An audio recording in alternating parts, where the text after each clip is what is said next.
Hello दोस्तों, मेरा नाम है सिद्धार्थ सिन्हा और ये जो वीडियो आपका JIB का principles and practices of banking का यूनिट नंबर 4 है, मॉड्यूल ए है, रोल ऑफ मनी मार्केट। और आज हम लोग इसका पार्ट 1 वीडियो देख रहे हैं। ठीक है, और प्रॉपर JIB का कोर्स करना चाहते हैं आप, फोन नंबर भी दिया हुआ है और मैंने डिस्क्रिप्शन बॉक्स में अपना पूरी डिटेल्स भी डाल दिया। ठीक है, चलिए स्टार्ट करते हैं।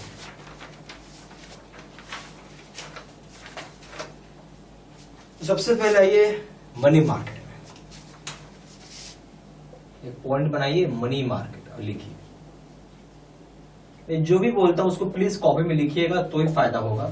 ऐसे सुनिएगा, एक बार सुनिएगा दिमाग से निकल जाएगा, बट कॉपी में नोट्स बनाइएगा, हमेशा के बना रहेगा और इसको जब रिवाइज करिएगा तो बहुत हेल्प होगा।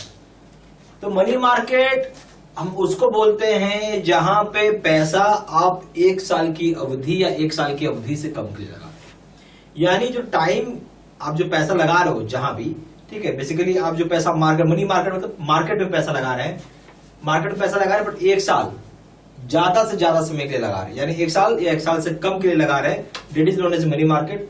और ये बहुत ही क्लोज सब्स्टिट्यूट होता है मनी का, यानी पैसे का। मनी मार्केट नाम भी पड़ा है कि पैसा का बहुत ही क्लोज सब्स्टिट्यूट है, मनी का बहुत ही क्लोज सब्स्टिट्यूट है और बहुत पैसा है इसमें। पैसा मतलब लिक्विड है इसमें, फाइनेंशियल मार्केट में।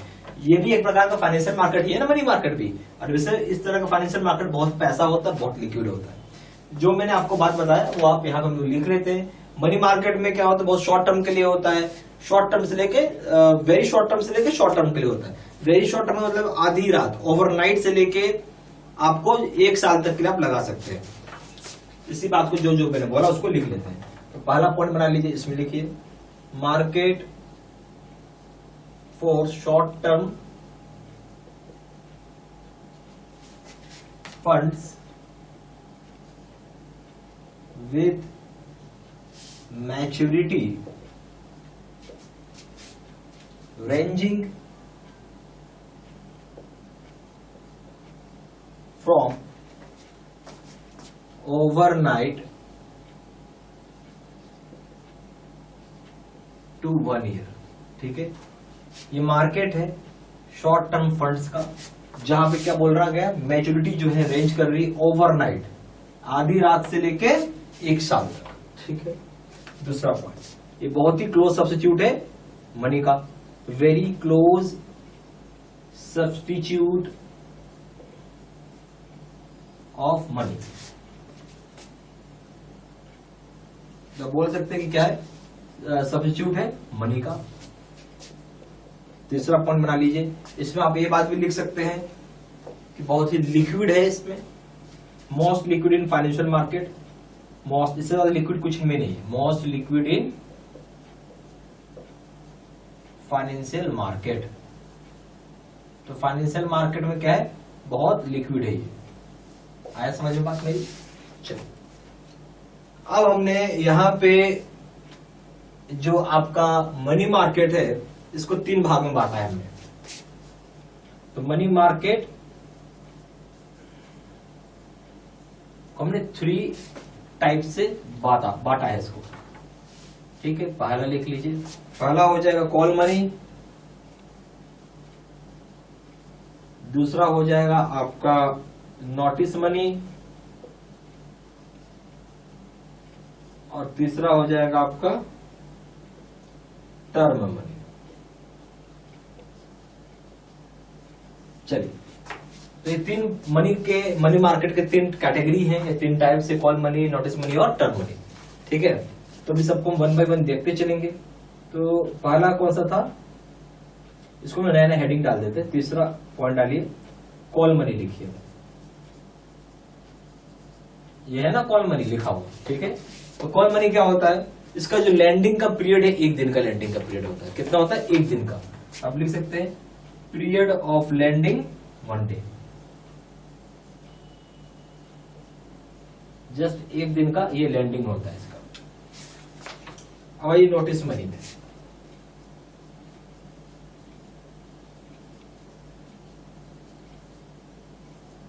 नेचुरल सी बात है कि इसकी लैंडिंग पीरियड ज्यादा होती है, 2 दिन से 14 दिन का होता है।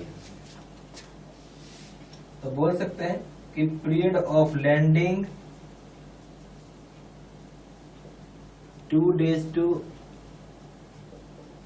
14 डेज। पांचवा हो जाएगा टर्म मनी।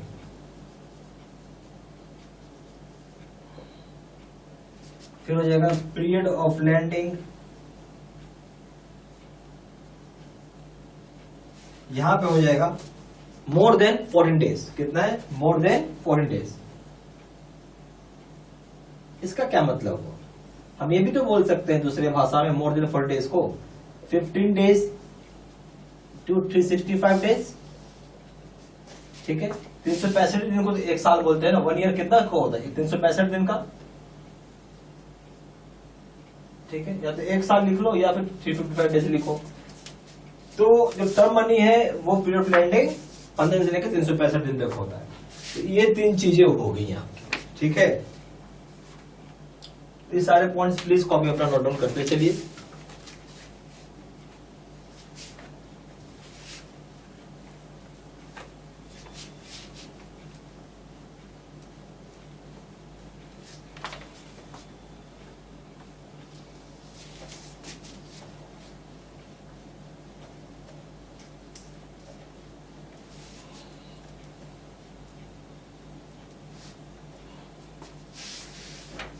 फिर हम लोग बात कर रहे हैं एससीबी, शेड्यूल्ड कमर्शियल बैंक जो होती है।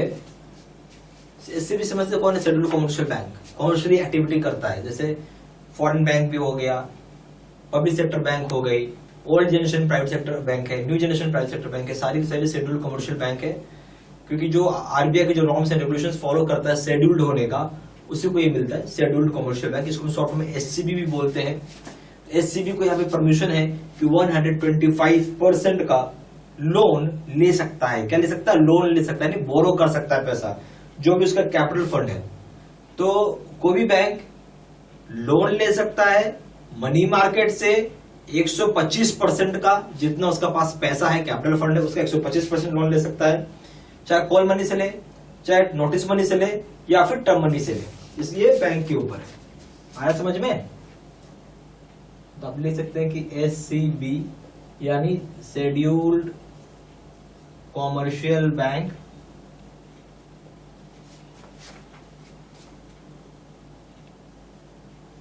permitted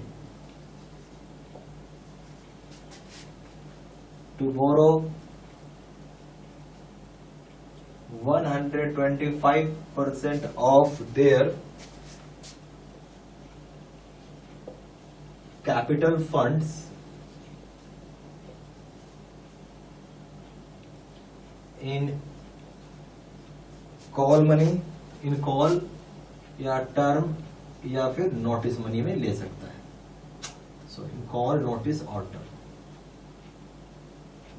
नोटिस या फिर टर्म मनी में वो ले सकता है। हर एक कॉमर्शियल, जितना शेड्यूल्ड कॉमर्शियल बैंक है वो बोरो कर सकता है 125%, जो भी इसके पास कैपिटल फंड है किसी भी जगह से, कॉल मनी, नोटिस मनी या टर्म मनी से ले सकता है। अब हम लोग पढ़ेंगे टी बिल। टी बिल का नाम सुनते हैं, जानते हैं आप? इसको फुल फॉर्म क्या है? Treasury bills.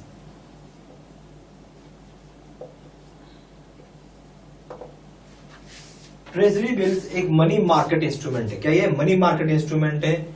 ये ऑफर किया जाता है फाइनेंस के रूप में, ताकि आप अपना शॉर्ट टर्म ऑब्लिगेशंस पूरा कर सकें। जो शॉर्ट टर्म ऑब्लिगेशन है, छोटे समय के लिए लोन है। ये क्या है? ट्रेजरी बिल कौन निकालता है? भारत सरकार निकालता है, पहली बात। और ये शॉर्ट टर्म फाइनेंस ऑब्लिगेशन को पूरा करने के लिए आप पहले लिख सकते हैं इसको कि गवर्नमेंट ऑफ इंडिया इशू करती है। गवर्नमेंट ऑफ इंडिया लिखो या आरबीआई, दोनों।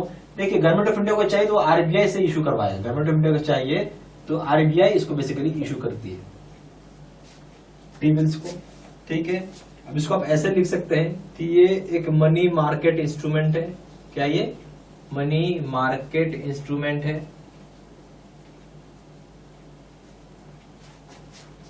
offered to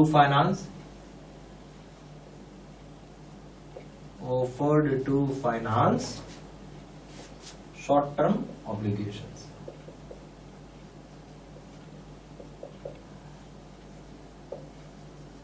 तो ये क्या है? मनी मार्केट इंस्ट्रूमेंट है जो कि ऑफर किया जा रहा है फाइनेंस करने के लिए शॉर्ट टर्म ऑब्लिगेशन से। ठीक है, फाइनेंस क्या कर रहा है, शॉर्ट टर्म ऑब्लिगेशन के लिए फाइनेंस किया जा रहा है, यह है ट्रेजरी बिल आपका। और इसमें 3 तरह के होते हैं, आप लिख सकते हैं 3 टाइप्स ऑफ टी बिल्स। कौन कौन टाइप्स के हैं? 3 टाइप्स के जो टी बिल्स हो गए यहाँ पे। तो पहला है, आप ये इशू होता है 91 डेज के लिए। दूसरा है, ये इशू होता है 182 डेज के लिए। तीसरा है 364 डेज के लिए ये इशू होता है। तो issued for a period of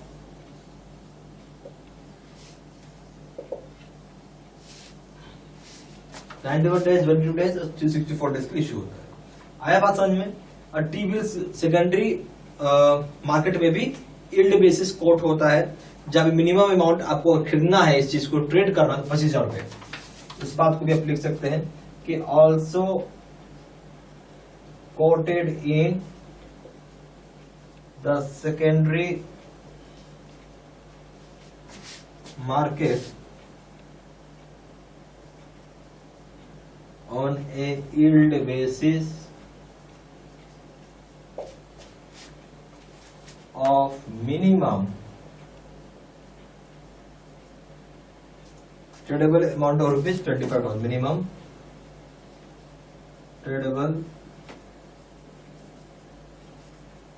amount of rupees 25,000। ये कोड कहाँ होता है आपका? सेकेंडरी मार्केट में कोड होता है। कैसे होगा? यील्ड बेसिस कोट किया जाता है। मिनिमम जो ट्रेडेबल अमाउंट होता है 25,000 रुपए का अमाउंट होना चाहिए। तब आप 25,000 का अमाउंट ये ट्रेड होता है कहाँ पे? स्टॉक एक्सचेंज में। ये मिनिमम अमाउंट है। ठीक है, तो ये सारा पॉइंट्स प्लीज आप अपने नोटबुक में लिखते चलिएगा। यहाँ पे हमारे पास जेआईबी के 2 तरह के कोर्सेज हैं। एक पीपीटी यानी कंप्यूटर स्क्रीन रिकॉर्ड होता है, जो कंप्यूटर स्क्रीन होती है उसको रिकॉर्ड करके आपको वीडियो बना के दिया जाता है। और दूसरा होता है face to face video course. जो अभी अपने वीडियो देखा है उसका नाम है face to face video course. ये सबसे बेस्ट कोर्स है। और ये अगर आप ये कोर्स करते हो तो मान के चलिए कि आप फर्स्ट टाइम में ही पास करेंगे। सिंपल बोलूँगा, फर्स्ट टाइम में आप पास कर जाएंगे। हर आदमी को एक ही चीज़ चाहिए कि भाई फर्स्ट टाइम में ही पास करे, बार बार एग्जाम कोई देने का इच्छा नहीं रखता है। ठीक है, तो ये सबसे बेस्ट कोर्स मैंने आपको पहले बोला। मैं यही बोलूँगा यही कोर्स आप करें, सबसे रिकमेंड करूँगा ये कोर्स करने के लिए। सबसे ज़्यादा सेलिंग, पावरफुल और बेस्ट कोर्स तो खैर है, क्योंकि अगर पास करें फर्स्ट टाइम तो इससे बढ़िया क्या होगा। दोनों कोर्स में कंपेयर करें, दोनों जगह वीडियो लेक्चर कोर्स है, दोनों जगह केस स्टडी की वीडियो है। यहाँ पे 6,000 सीटर क्वेश्चन बैंक है, 13,500 क्वेश्चन बैंक है। यहाँ पे 30 मॉक टेस्ट है और दोनों जगह रिविजन नोट्स है। वैलिडिटी की बात करें, वैलिडिटी जो है लाइफ लॉन्ग है। जब तक पेपर क्लियर नहीं होगा तब तक कोर्स कर सकते हैं। पेपर 1 प्रिंसिपल्स करेंगे दाम है 600 रुपये, यहाँ 1200 रुपये। पेपर 2 करेंगे इसका दाम है 800 रुपये, यहाँ पे 1500 रुपये। पेपर 3 करेंगे इसका दाम है लीगल, इसका दाम है 600 रुपये, इसका दाम है 1200 रुपये। और कॉम्बो पे करेंगे यानी 3 पेपर एक साथ मिला के करेंगे, इसका दाम है 1500 रुपये और यहाँ पे दाम है 3,000 रुपये। ज़्यादा जानकारी के लिए फोन कर सकते हैं। फोन नंबर हो जाएगा 4 times 9685127। दूसरा नंबर है 7827546946। वेबसाइट में जाकर डायरेक्टली ऑनलाइन ऑर्डर प्लेस कर सकते हैं। वेबसाइट हो जाएगा www.jibstudymaterial.com। ईमेल आईडी हो जाएगा seed3@gmail.com। ये सारी इन्फॉर्मेशन मैंने इसी वीडियो के डिस्क्रिप्शन बॉक्स में भी डाल दी है। ठीक है, थैंक यू वेरी मच।